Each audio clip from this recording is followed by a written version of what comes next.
Hello guys, welcome to astro science of Mahadev के फलित ज्योतिष शास्त्र में आपका स्वागत है। आज का टॉपिक रहेगा जन्म कुंडली में बनने वाले विपरीत राजयोग पर। तो जन्म कुंडली में विपरीत राजयोग का निर्माण कैसे होता है, इसी पर हम चर्चा करते हैं। बिना समय गवाए हमारे टॉपिक पर आते हैं। चलिए देखते हैं। कुंडली में छठा घर, आठवां घर, 12वां घर, इन भावों को अर्थात 6, 8, 12 इन भावों को त्रिक भाव कहा जाता है। त्रिक भाव से नाम से भी जाना जाता है और इन्हें दुख स्थान भी कहा जाता है। दुख स्थान किस भाव से जाना जाता है? दुख स्थान। हमेशा ये खराब भाव होते हैं 6, 8, 12। अगर इन भाव में जो ग्रह बैठ जाते हैं, अर्थात जो भी इन भाव के अंदर जो ग्रह बैठ जाते हैं, उन भावों को फल का नाश कर देता था। वो भाव नेगेटिव फल देने में सक्षम होगा पॉजिटिव की जगह पर, जिनके वहाँ स्वामी होते हैं। मान लीजिए उदाहरण के लिए, अगर 6, 8, 12 के मालिक यहाँ पर अष्टम भाव के स्वामी बनते बुद्धदेव, अगर वो कुंडली में केंद्र में बैठ जाए, त्रिकोण में बैठ जाए, 5, 9 या प्रथम भाव में बैठ जाए 6, 8, 12 के मालिक, तो यहाँ पर वो पॉजिटिव रिजल्ट नहीं देगा, नेगेटिव रिजल्ट देगा ऐसी स्थिति में। ठीक है। अगर 6, 8, 12 के मालिक 6, 8, 12 में बैठ जाए, इन घरों के अंदर ही बैठ जाए, अगर मान लीजिए बुद्धदेव अष्टम भाव में बैठ जाए या 6th हाउस में बैठ जाए या 12th हाउस में बैठ जाए, यानी छठे घर या 8वां घर या 12वें घर में अगर 6, 8, 12 के मालिक बैठ जाते हैं 6, 8, 12 इन भाव के अंदर, तो यहाँ पर विपरीत राजयोग का निर्माण जातक की कुंडली में होता है। ऐसी स्थिति में अगर जैसे बुद्धदेव यहाँ पर बैठ के 8th हाउस में स्वयं की राशि में, या बुद्धदेव यहाँ ना होकर 6th हाउस में बैठे या 12th हाउस में बैठे, तो ऐसी स्थिति में विपरीत राजयोग का निर्माण होता है। ठीक। तो यहाँ पर कैसा फल देंगे बुद्धदेव? हमारा पॉजिटिव रिजल्ट देगा जातक के लिए। ठीक है। इसी प्रकार इन दुख स्थानों के स्वामी जहाँ बैठ जाते हैं, उन भावों के फल का नाश कर देते हैं, नेगेटिव रिजल्ट देते हैं। इस प्रकार जब एक दुख स्थान का स्वामी दूसरे दुख स्थान में बैठ जाएगा, पर बैठेगा 6, 8, 12 में, इन्हीं घरों के अंदर 6ठे या 8वें 12वें घर में बैठे हैं, तब यहाँ पर अशुभ फल ना देकर वो शुभ फलदायी होता है वो ग्रह। ठीक है। तो ऐसी स्थिति में क्या राजयोग प्रदाता हो जाता है। इसे हम विपरीत राजयोग के नाम से जाना जाता है यहाँ। तो विपरीत राजयोग 3 प्रकार के होते हैं। कौन कौन से होते हैं विपरीत राजयोग? 3 प्रकार के कौन से होते हैं? तो हम यहाँ पर देखेंगे कि हर्ष राजयोग पहला होता है। राजयोग विपरीत राजयोग के अंतर्गत आता है हर्ष योग। और दूसरा राजयोग होता है सरल योग। कौन सा होता है? सरल योग। और तीसरा राजयोग होता है विमल योग। कौन सा होता है? विमल योग। ये 3 प्रकार के विपरीत राजयोग के अंतर्गत आते हैं। 3 योग होते हैं, हर्ष योग, सरल योग, विमल योग। ये 3 योग होते हैं जो कि विपरीत राजयोग के नाम से जाने जाते हैं। ये तो हमने योगों पर चर्चा कर ली कि विपरीत राजयोग के अंतर्गत 3 योग आते हैं। अब हर्ष योग का निर्माण होता कैसे? अगर षष्ठे द्वारा निर्मित होने वाला, इसे हर्ष योग कहते हैं। अब षष्ठे यानी छठे भाव के स्वामी के द्वारा जो योग का निर्माण होता है, उसे हर्ष योग का निर्माण हर्ष योग के नाम से जाना जाता है। तो हर्ष योग का निर्माण कैसे होता है? हम सबसे पहले इसी पर चर्चा करते हैं, हर्ष राजयोग पर। तो हर्ष योग विपरीत राजयोग के अंतर्गत आते हैं, इसी पर हम चर्चा कर लेते हैं। यदि कुंडली में षष्ठे अर्थात छठे भाव का स्वामी, मान लीजिए यहाँ पे छठे भाव में जो राशि है वो कौन सी राशि है? मेष राशि। अब मेष राशि के स्वामी मंगलदेव बनते हैं। अगर मंगलदेव अष्टम भाव अर्थात 8th हाउस में या 12th हाउस में बैठ जाए, ठीक है, और षष्ठम भाव और षष्ठे पर किसी भी ग्रह की दृष्टि ना हो, अर्थात किसी भी ग्रह की दृष्टि ना हो, किसी का शुभ प्रभाव ना हो षष्ठम भाव के स्वामी पर, ठीक है, और तथा षष्ठम भाव पर किसी की दृष्टि ना हो और किसी ग्रह के साथ में युति ना हो। मान लीजिए षष्ठम भाव में मंगलदेव है, मंगलदेव के साथ में या केतु बैठ जाए या राहु बैठ जाए, सूर्य बैठ जाए या शनि बैठ जाए, तो ऐसी स्थिति में यहाँ क्या हमारा वो मंगल देव शुभ रिजल्ट नहीं देंगे, मंगल देव यहाँ पर नेगेटिव रिजल्ट देंगे। पर 6-8-12 के मालिक 6-8-12 में ही बैठने चाहिए। अगर यहाँ पर मंगल देव की राशि है यहाँ पर 6 हाउस में, तो 12 हाउस में या 6 हाउस में यहाँ पर है 6-8-12 के मालिक 6-8-12 में बैठे, तो यहाँ पर क्या देगा, यहाँ पर वो विपरीत राजयोग का निर्माण होगा।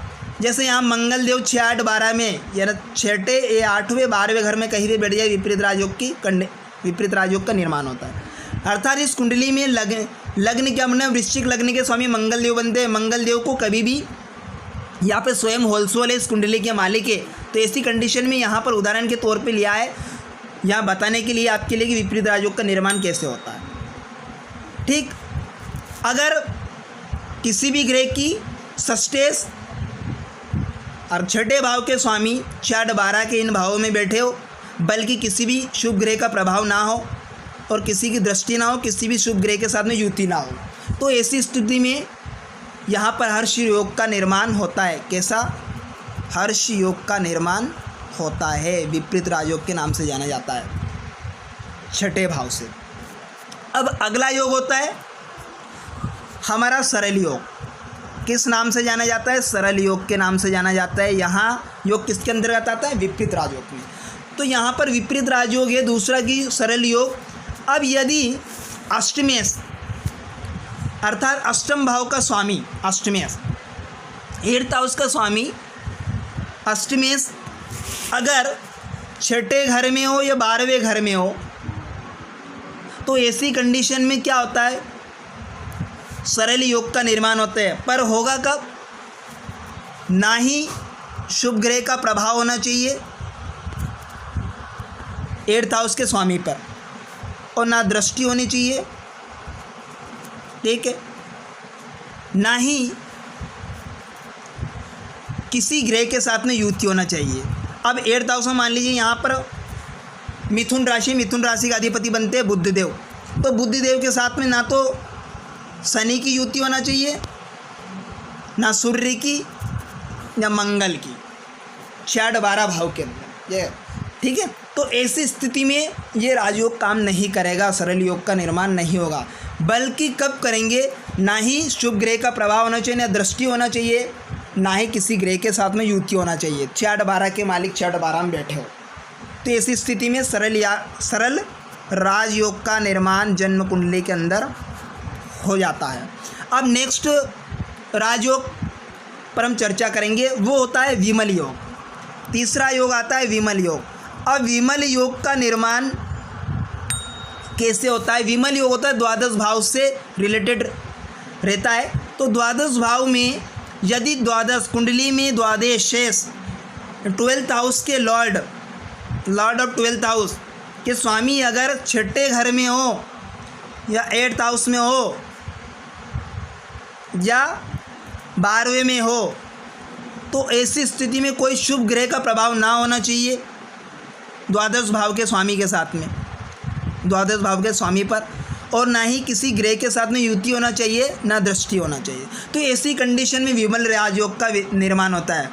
कैसा होता है? विमल राजयोग का निर्माण 12th हाउस से, 12th हाउस के स्वामी से, ठीक है। अगर 12th हाउस के स्वामी यहीं पर शुक्रदेव स्वयं 12th हाउस में बैठे तो विमल राजयोग का निर्माण होता है, या 12th हाउस के स्वामी यहाँ पे 8th हाउस में बैठे तो विमल राजयोग, और 8th हाउस में या 6th हाउस में बैठे या 8th हाउस में बैठे, तो ऐसी कंडीशन विमल राजयोग का निर्माण होता है जातक की कुंडली में। पर ना तो किसी की शुभ ग्रह की दृष्टि होना चाहिए। मान लीजिए यहाँ पर शनि देव बैठे हैं 4th हाउस में, और यहाँ पे शुक्र देवता बैठे 12th हाउस के स्वामी बन रहे हैं, लॉर्ड बन रहे हैं एक 7th हाउस के। अगर शनि देव की तीसरी दृष्टि यहाँ पर 6th हाउस में डल रही, तो ऐसी कंडीशन में यहाँ विमल राजयोग का निर्माण नहीं होगा। जब शनि देव इसी के साथ में बैठ गए 6th हाउस में, तो भी यहाँ विमल राजयोग का निर्माण नहीं होता। बल्कि किसी भी ग्रह की युति ना होना चाहिए, ना किसी की दृष्टि होना चाहिए, ना ही शुभ ग्रह का प्रभाव होना चाहिए। तो ऐसी कंडीशन में विमल राजयोग का निर्माण जातक की कुंडली में सक्षम होता है, तो प्रबल योग बन जाता है। अब इन योगों पर हम चर्चा कर ले क्या फल मिलता है। तो हम यहाँ पर देखेंगे हर्ष योग पर। हर्ष योग में क्या होगा जातक के लिए, क्या फल मिलेगा? इस योग में उत्पन्न होने वाले जातक सुखी सुखी होगा, ठीक है, धनवान होगा, सुखी होगा, ख्याति होगा, है ना, विख्यात होगा, नाम का चर्चा परचम ले रहेगा, विख्यात, ठीक है, यशस्वी होगा, पौत्र पौत्रादि से संपन्न होगा, अच्छा सुख मिलेगा, भाग्यवान साबित होगा। तो ऐसी स्थिति में कब होगा? जब हर्ष राजयोग का निर्माण होता है। अब सेकंड योग में क्या रिजल्ट मिलेगा जातक को? सरल योग की बात कर ले, सरल योग में क्या फल रहेगा अगर सरल योग किसी जातक की कुंडली में निर्माण हो? तो सरल योग में उत्पन्न वाले जातक क्या होता है? दीर्घायु होगा, क्योंकि यहाँ पर 8th हाउस क्या होता है? आयु का, मृत्यु भाव, दीर्घायु, ठीक है।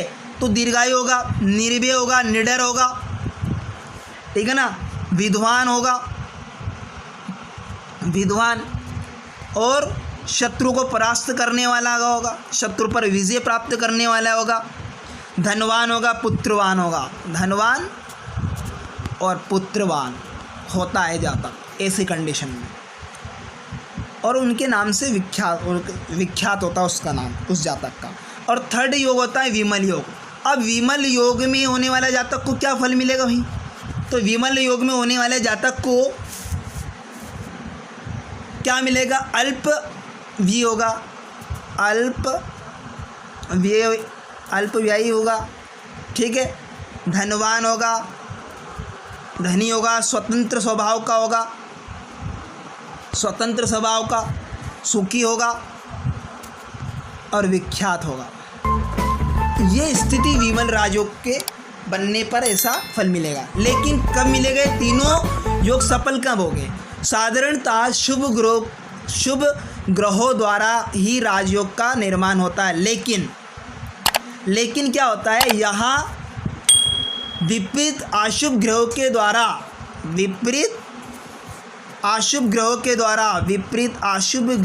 द्वारा राजयोग की बात की गई है इस वीडियो में, इस टॉपिक में, जो कि इसलिए कि इसे विपरीत राजयोग की संज्ञा दी गई है, क्योंकि अशुभ ग्रहों को राजयोग की बात है कि इसलिए इसे विपरीत राजयोग के नाम की संज्ञा दी गई है कि 6-8-12 के मालिक 6-8-12 में बैठे हो, स्वामी बैठे हो, तब यहाँ विपरीत राजयोग का निर्माण होता हो।